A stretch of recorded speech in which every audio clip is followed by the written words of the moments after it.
ধরাই যাচ্ছে না ইব্রাহিমে। ধরিস ধরিস ধরিস ধরিস, ধর ধর ধর ধর। এই আসো আসো আসো বাবু আসো। বাবা, মনে হচ্ছে যে জায়গা উঠছি না।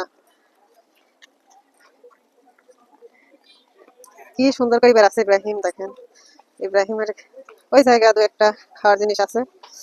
এই যেখানে ওই পাশে যাবে না সেটা আমি আগেই জানি, ওই জন্যই তো লাইন ক্রস করছে ও। খাওয়াবে না দেখি তো জানতাম। তার পকেটে টাকা আছে, কয় টাকা আছে? পয়সা আছে মনে হয়, পয়সা আছে, টাকা নাই। আমি জানতাম টাকা থাকলে পরে মানুষ কেউ কেপ্টিমো করে না।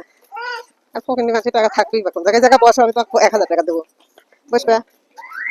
একটা প্লেট নিয়ে বসেন, কেউ কিছু দিবেন? খালি হাতে হয় না ভিক্ষা করা, প্লেট লাগবে, প্লেট। ছেলে আমার চলে গেছে, বাপে ভিক্ষা করতেছে, আর ছেলে হাতে চলে গেছে আর একদিন ভিক্ষা করতে, তাহলে এরকম করলে কিরকম লাগে? তো কেউ দিল না। ওকে।